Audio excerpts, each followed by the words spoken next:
চৈতি ইচ্ছা করে ঝিলের পায়ে পা বাড়িয়ে ঝিলকে ফেলে দেয়। তখনই সাক্ষ্য পরিবারের সকলের সামনেই ঝিলকে কোলে তুলে সোফায় বসায় এবং ঝিলের পায়ে সে নিজেই মলম লাগিয়ে দিতে থাকে। এদিকে তখন চৈতির মা বলে ওঠে, ছি ছি, নিজের হবু বউকে ছেড়ে কাজের মেয়ের পায়ে মলম লাগাচ্ছে। বিস্তারিত জানতে ভিডিওটি লাইক করে শেষ পর্যন্ত দেখতে থাকুন। সাক্ষ্য ভুল বুঝে ঝিলের ওপর অভিমান করে আছে, আর চৈতি ও তার মা ঝিলকে অপমান করার সুযোগ খুঁজে চলেছে। সবাই যখন খেতে বসেছে, চৈতি তখন ইচ্ছা করে ঝিলকে অপমান করার জন্য একটা ফোন দিয়ে আটে। চৈতি সবার সামনেই বলে, আমার শাড়িতে একটুও যেন দাগ না লাগে, তাই খাবারটা আমি নিজে খাবো না, আমাকে কেউ খাইয়ে দিক। সাক্ষ্য তখন চুপচাপ নিজের মনে খেয়ে যাচ্ছে, কোনো দিকে তাকাচ্ছে না সে। তখন চৈতির মা বলে ওঠে, আরে এখানে তো কাজের লোক আছে, ওই মেয়েটা কী যেন নাম, ঝিল, হ্যাঁ ঝিল, তুই এসে আমার মেয়েটাকে একটু জল এগিয়ে দে আর হাতে করে খাইয়ে দে তো, ওটাই তো তোদের কাজ, তাই নাকি? ঝিল অপমান সহ্য করেই জলের গ্লাস ও প্লেট নিয়ে চৈতির দিকে এগিয়ে যেতে থাকে। ঝিলের হাত কাঁপছিল তখন। চৈতি শয়তানি বুদ্ধি করে ঝিলের পায়ে পা লাগিয়ে দেয়, আর ঝিল হোঁচট খেয়েই তার হাতের গ্লাসটা সশব্দে মাটিতে পড়ে যায় এবং ভেঙে চুরমার হয়ে যায়। কাঁচের টুকরো একটু ছিটকে গিয়ে ঝিলের হাতে পায়ে লাগে এবং রক্ত বেরোতে শুরু করে। এদিকে ঠিক তখনই চৈতি চিৎকার করে ওঠে এবং সে বলে, অন্ধ নাকি, দেখে চলতে পারিস না? আমার শাড়িটা নষ্ট করে দিলি তো, দামি শাড়িটা এতটা। মা দেখো কি অলক্ষণে একটা মেয়ে। চৈতির মা তখন ঝিলকে ধাক্কা দিতে গেলেই ঝিল কাচের গ্লাসের ভাঙা টুকরোগুলোর ওপরে পড়ে যায়। আর ঠিক সেই মুহূর্তে সাক্ষর ধৈর্যের বাঁধ ভেঙে যায়। সে খাওয়া ফেলে বিদ্যুতের গতিতে উঠে ঝিলকে এসে ধরে ফেলে এবং সাক্ষ্য তখনই চিৎকার করে ওঠে। সাক্ষর এই রূপ দেখে তখন সবাই চমকে যায়। সাক্ষ্য ঝিলের রক্তমাখা হাতটা নিজের হাতে তুলে নেয় এবং চৈতি বলে, সাক্ষ্য, তুমি ওর জন্য চেঁচামেচি করছো কেন? ও ইচ্ছা করেই এটা করেছে, বুঝতে পারছো না? সাক্ষ্য তখন একথা শুনে রেগে যায় আর বলে, চোখ কি নেই নাকি তোমার, দেখতে পাচ্ছ না ও কতটা ব্যথা পেয়েছে? ওর হাত পা দিয়ে রক্ত পড়ছে, আর তুমি তোমার শাড়ির চিন্তা করছো? সাক্ষ্য সবার সামনেই ঝিলকে কোলে তুলে সোফায় বসিয়ে দেয়। সে বাড়ির কাউকে তোয়াক্কা না করেই ফার্স্ট এড বক্স আনতে হুকুম দেয়। ঝিল কাঁদতে কাঁদতে বলে, ডাক্তারবাবু আপনি আমাকে ছাড়ুন, আমি ঠিক আছি। সাক্ষ্য তখন একথা শুনেই সে ঝিলকে ধমক দিয়ে বলে, চুপ করে থাকো ঝিল, আমি ডাক্তার, আমার সামনে ওসব তুমি নাটক করবে না। এদিকে তখন চৈতির মা বলছে, ছি ছি, নিজের হবু বউকে ছেড়ে কাজের মেয়ের পায়ে মলম লাগাচ্ছে, এটা কি আমরা মেনে নেব নাকি? তখন এ কথা শুনে সাক্ষ্য রেগে যায় এবং সে ঠান্ডা গলায় বলে, মাসিমা, আমি আগে একজন ডাক্তার, তারপর কারো হবু বর। আমার চোখের সামনে কেউ রক্তাক্ত হবে আর আমি দাঁড়িয়ে দেখবো নাকি? সেটা তো হবে না। আর ঝিল আমার বাড়িতে এসেছে, ও আপনাদের কেনা গোলাম নয় যে আপনাদের কথা মতো ও কাজ করবে, বুঝতে পেরেছেন? এরপরে দেখা যায় সাক্ষ্য আর চৈতির আশীর্বাদের জন্য ঝিল ও তার মা, দিদি সবাই চলে আসে সাক্ষ্যদের বাড়িতে রান্না করার জন্য। এদিকে সবাই তখন বসে গল্প করছে। সাক্ষ্যর ঠাকুমা সবার সামনে বলতে থাকে, আমি তো এরকমই এই বাড়ির বউ হিসেবে চেয়েছিলাম।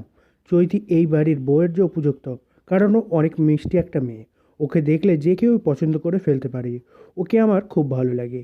এই জন্যই তো আমি সাক্ষ্যর জন্য সবসময় চেয়েছি যে চৈতি বিয়েটা হয়ে যাক। সাক্ষ্য তখন এদিকে মনে মনে বলতে থাকে, আমি তো এটা চাইনি, আমি তো চেয়েছিলাম ঝিলকে নিয়ে সংসার করতে, কিন্তু ঝিল তো অন্য কাউকে ভালোবাসে, ওর বয়ফ্রেন্ড আছে, এই জন্যই তো আমি ঝিলকে ছেড়ে দিয়েছি। এদিকেই তখন দরজার আড়াল থেকে ঝিল সব কিছুই দেখতে পাচ্ছিল এবং শুনতে পাচ্ছিল। যখনই সাক্ষ্য ঝিলের দিকে তাকিয়ে দেখতে পায় যে ঝিল দাঁড়িয়ে কষ্ট পাচ্ছে, তখন সাক্ষ্য ঝিলের দিকে তাকাতেই ঝিল ওখান থেকে সরে যায়। এদিকে চৈতির মা বলে, হ্যাঁ আমিও তো তাই চাই যে আমার মেয়ে অনেক সুখী হোক মাসিমা। আমার মেয়েকে নিয়ে আমি অনেক চিন্তা করি, আমার মেয়ে অনেক ভালো লক্ষ্মীমন্ত মেয়ে, ওকে যে কাজ করতে বলবেন ও ঠিক সেই কাজটাই করবে, কিন্তু ঘরোয়া কাজ ও একটু কম পারে, আমাদের মেয়ে তো তাই জন্য। তখন সাক্ষ্যর দাদু বলে, আমাদের বাড়িতে ঘরোয়া কাজ করার তো তেমন অনেকেই আছে, কাজের তো লোক রাখা আছে আমাদের বাড়িতে, আমাদের বাড়িতে রান্নাবান্নার কাজ নিয়ে চৈতির কোনো চিন্তা করতে হবে না। এখানে তো আমরা দুই বৌমাও রান্না করে না, আমাদের বাড়ির কেউই রান্না করে না, আমাদের বাড়ির কাজের লোক সব কিছু করে নেয়, ওরাই তো রান্নাবান্না করবে, এতটা চিন্তা করবেন না আপনি চৈতিকে নিয়ে। চৈতিকে এই বাড়িতে এসে কোনো কিছুই করতে হবে না, চৈতি আসবে, খাবে, ঘুমোবে আর ওর কাজে ও চলে যাবে। আর শুনেছি যে সাক্ষ্যও নাকি বিদেশে চলে যাবে, তাহলে কি চৈতিও সাথে যাবে নাকি? চৈতি এদিকে তখন বলে, হ্যাঁ যদি ও চায় তাহলে তো আমাকেও যেতে হবে সাথে। ঝিল এদিকে জুস নিয়ে এসে সবাইকে তখন দিতে গেলেই তখনই সাক্ষর বাবা বলে, এই যে ঝিল, তোর সঙ্গে কথা আছে। তখনই ঝিল বলে, কি হয়েছে বড় মামু, আমাকে ডাকলে? তখনই দেখা যাচ্ছে যে সাক্ষর বাবা বলে, হ্যাঁ ডেকেছি, কারণ তুই যে আমাকে কথাটা বলেছিলিস, আমি তোকে বলেছিলাম না যে ওই কথাটি? তখনই ঝিল বলে, হ্যাঁ বড় মামু। তখনই দেখা যায় সাক্ষর বাবা বলে, সে বিষয়ে আমি কথা বলেছি, কাজটা হয়ে গেছে, তুই আমাকে এখান থেকে যাওয়ার পরে একটু ফোন করে নিস, আমি ব্যাপারটা তোকে ভালো করে বুঝিয়ে দেবো, এখানে তো অনেকেই আছে। তখনই একথা শুনে ঝিল বলে, হ্যাঁ ঠিক আছে, আমি সব কিছু তোমার থেকে ফোন করে জেনে নেবো, তুমি কোনো চিন্তা করো না বড় মামু। তারপর সে বলে, আমার কাছে ওই জিনিসটা তাড়াতাড়ি হয়ে গেলেই ভালো হবে, কারণ আমি ওর জন্যই তো অপেক্ষা করছি। তখনই দেখা যায় যে চৈতির মা বলে, এখানে আবার কি কথা হচ্ছে এখন? তখনই স্বাক্ষর বাবা বলে, এটা আমার বাড়ি, তাই আমি আমার বাড়িতে কখন কার সঙ্গে কী কথা বলবো সেটা আমি কাউকেই বলতে বাধ্য নই। তখনই দেখা যায় যে ঝিল বলে, বড় মামু এখন থাক না, যা কথা হবে ফোনে হবে, এখন বাড়ি ভর্তি মেহমান, এখন এসব কথা বলতে হবে না। তখনই দেখা যায় যে স্বাক্ষর বাবা বলে, আচ্ছা ঠিক আছে ঝিলমা, নিজের দিকে একটু খেয়াল রাখিস, তুই তো অসুস্থ, তুই কিন্তু আগুনের কাছে যাস না, তাহলে কিন্তু তোর সমস্যাটা বাড়বে। তখনই ঝিল বলে যে না মামু, আমি আগুনের কাছে যাইনি, আমি দূর থেকে মাকে সাহায্য করছিলাম, এটুকুর জন্য আর সমস্যা হবে না। আর আমরা গরিব, আমাদের এটুকু কাজ করলে তেমন কিছুই হবে না, আমরা এত মেনেগুনে চলতে পারি না তো মামু। তখনই দেখা যায় যে স্বাক্ষর বাবা বলে, ঝিল, আমি তোমাকে যে কথাটা বলেছি শুধু সেইটুকু শুনতে হবে, আমি কথা বলতে বলিনি। তখনই ঝিল বলে, না মামু, আসলে কথাটা আমাকে নিয়ে উঠেছে তো, তাই আমি বললাম। তখনই স্বাক্ষর বাবা বলে, আচ্ছা ঝিল, তাহলে তুই এবার যা, তোর সঙ্গে আমি ফোনেই এই বিষয় নিয়ে কথা বলে নেব। তখনই দেখা যায় যে স্বাক্ষর বাবা বলে, কী কথা বলবে তুমি, তুমি কি বলতে চাচ্ছ ঝিলকে? তখনই দেখা যায় যে স্বাক্ষর বাবা বলে, সেটা আমার বিষয়, আমি আর কাউকে বলতে চাই না, এটা আমার আর ঝিলের কথা। তখনই দেখা যায় যে স্বাক্ষর বাবা সবার সামনে বলে যে, আমি এখন আর এখানে থাকতে পারছি না, আমি এখন হসপিটালে চলে যাচ্ছি। তখন সবাই বলে, কেন চলে যাচ্ছেন? এখন গেলে তো আশীর্বাদটাই দেখতে পারবেন না। তখনই স্বাক্ষর বাবা বলে, হ্যাঁ, তুমি এখনই চলে যাবে? তখনই স্বাক্ষর বাবা বলে, হ্যাঁ, আশীর্বাদের চেয়ে আমার এখন হসপিটালে থাকতে হবে, সবাই যদি ছুটি নেয় তাহলে হসপিটালটা চলবে কি করে? এখানে থাকতে হবে না, আমাকে হসপিটালে যেতে হবে। এরপরে দেখা যায় মিনু আর মিলি স্বাক্ষর মাকে বলে, বড় মামি, আমাদের কাজ শেষ হয়ে গেছে, আমরাও তাহলে এখন চলে যাই। তখনই দেখা যায় যে স্বাক্ষর মা বলে, কেন রে, এখন যেতে হবে কেন? একটু থেকে যা, সন্ধ্যেবেলাটুকু থেকে যা। তখনই মিনু বলে, না বড় বৌদি, এখন আর থাকবো না, কারণ অন্য বাড়িতেও তো কাজ করতে হবে, সেই বাড়িতেও তো যেতে হবে, কারণ আজকে এভাবে যদি এই কাজে না যায় তাহলে অনেক রাগারাগি করবে, সবাই তো আর তোমাদের মতো নাও। তখনই দেখা যায় যে স্বাক্ষরমা বলে, তাহলে বুঝতে পারছিস যে যে আমাদের মতো কেউ হয় না। তখনই মিনু বলে, সে কথা থাক বৌদি, এখন আমরা থাকতে চাচ্ছি না। তখনই দেখা যায় যে স্বাক্ষর ঠাম্মি বলে ওঠে, যদি থাকতে না চাস তাহলে থাকিস না, তোদেরকে আর জোর করে রাখার তো কোনো দরকার নেই, তোরা থেকে তো আর কোনো লাভ নেই, তোদেরকে জোর করে রাখতে হবে কেন? আমাদেরকে শুধু মুখের বলাটুকুই বললাম, এখন থাকলে থাক, না থাকলে চলে যা, সেটা তোদের বিষয়। তখনই দেখা যায় যে স্বাক্ষর মা বলে ওঠে, আসলে মা, আমি থাকতে বলেছি কী কারণে, যে হাতে পিঠে কিছু কাজ করে দিলে টাকাটা একটু বাড়িয়ে দেবো, এই জন্যই আমি ওকে এখানে থাকতে বললাম, অন্য কিছুর জন্য না। তখনই স্বাক্ষর দাদু বলে, হ্যাঁ ঠিক বলেছো বড় বৌমা, ওরা একটু এখানেই থেকে যাক না, তাহলে হাতে মিতে কাজটা হয়ে যাবে, ও একটু টাকাটা ধরিয়ে দিলেই তো হয়ে যাবে। তখন স্বাক্ষর দাদু মিনুকে বলে, মিনু থাক, তোর বড় বৌদি তো বললো টাকাটা একটু বাড়িয়ে দেবে। তখনই দেখা যায় যে চৈতি বলে, হ্যাঁ ঠিকই বলেছো তো, আসলে আমাদের আশীর্বাদের দিন যত কাজকর্ম আছে একটু থেকে গেলেই তো ভালো হতো, থেকে যাও না তোমরা। তখনই দেখা যায় যে মিনু বলে, আমরা এখন আর থাকতে পারছি না, আমাদের কাজ আছে, এখান থেকে থাকা যাবে না এখন। তখনই ঝিল বলে ওঠে, মা, ওরা এত করে বলছে, থাকো না তোমরা থাকো, সমস্যা কি, থাকো, টাকাটা তো বাড়িয়ে দেবে, টাকাটা কাটবে না, তাহলে তো আর কোনো সমস্যাই নেই। তখনই স্বাক্ষর মা বলে, হ্যাঁ ঝিল ঠিক ধরেছিস, টাকাটা একটু বাড়িয়ে দেবো, আমরা টাকা কাটবো না, তুই তোর মাকে একটু বোঝাতো। তখনই ঝিল বলে, হ্যাঁ মা, একটু থেকে যাও।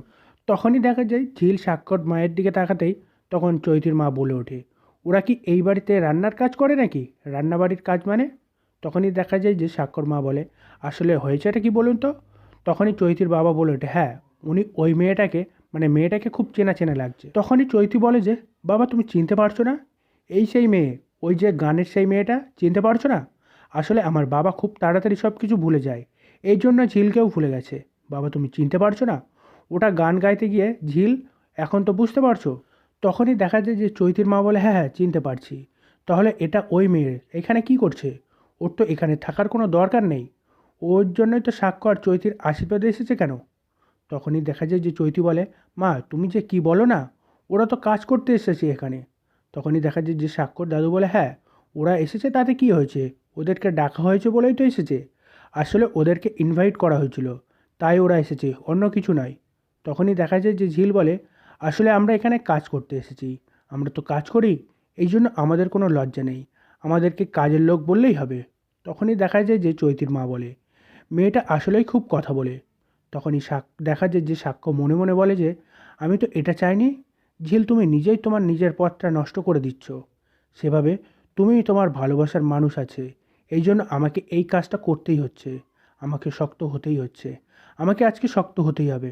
এরপরেই দেখা যায় যে চৈতির বাবা বলে যে, আচ্ছা থাক, এইসব বিষয় নিয়ে এখন আর কোনো কথা বাড়ানোই ভালো না।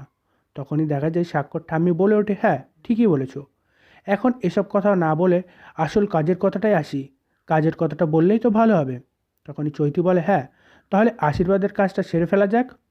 তখনই দেখা যায় যে ঝিল মনে মনে বলে যে, কি নির্লজ্জ, নিজের আশীর্বাদের কথা নিজেই সব কিছু বলে ফেলছে।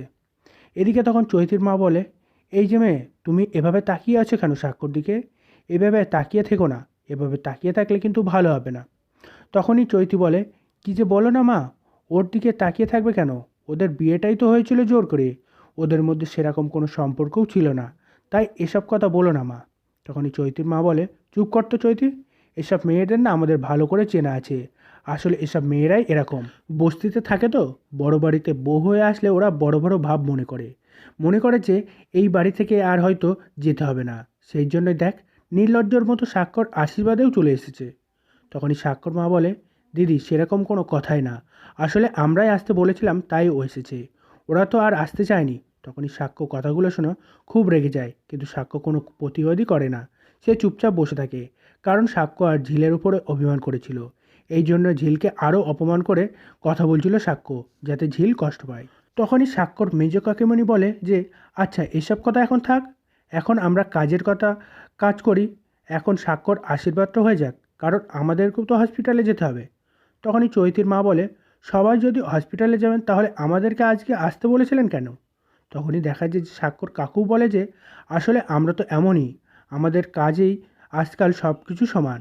আমরা তো সবেই হসপিটালেই থাকি। তখন তিনি বলেন, ওখানে প্রতিদিনে যেতে হয়, এই জন্য আমরা ছুটি পাই না। এই জন্য যত তাড়াতাড়ি আশীর্বাদটা হয়ে যাবে তত তাড়াতাড়ি আমরা এখান থেকে চলে যেতে পারবো।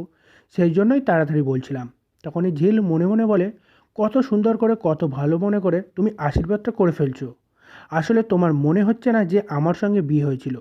তুমি একবার আমার দিকে তাকাচ্ছও না, আমাকে দেখছও না, তুমি সবসময় চৈতির দিকেই তাকিয়ে আছো।